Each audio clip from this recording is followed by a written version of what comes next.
looked at something and just wanted a different perspective? Then we have the story for you. This is Terry Baum and his team, and let me tell you, they know how to get a unique view. Today we're going to launch a weather balloon into the air, Kale. This is going to get us a view of the surrounding landscape and a good idea of what's going on in the atmosphere. Okay, what's the purpose of that?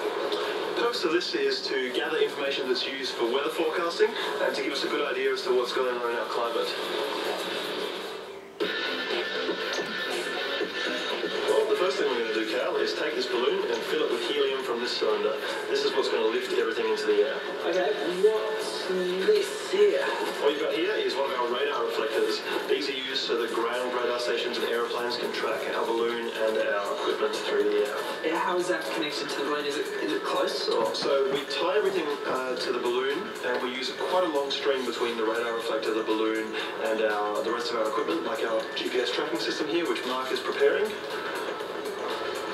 The reason we use a long string is so that we can make sure that things don't get tangled up on the way back down once the balloon's burst. How high does the balloon go exactly? Well, we usually get to about 35 kilometres, but we have had balloons go as high as 40 kilometres. That is so high. How does the equipment cope with, being up that high?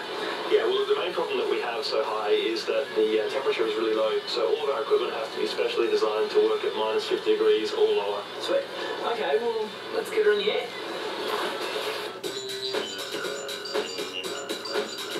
Now, you may be thinking that we've lost the balloon forever, but that's not actually the case. Through the nifty tracking equipment, Terry and the guys can monitor where it's going and when and where it's going to land. So it's over here at the moment, so I think it's going to be landing somewhere around here. So when do you guys get to look at your data? So eventually the balloon's going to burst, Kale. Once the balloon gets high enough, the pressure is low enough, it's going to burst, and we're going to recover it on the ground. Now, all of our tracking information and weather information has come back during the flight, but our photos and our videos, we're going to get those back once we get the balloon on the ground.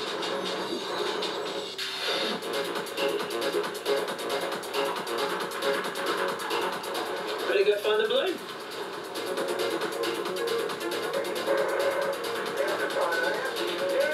Weather balloons. What a fun way to get a high-tech perspective of the world we live in.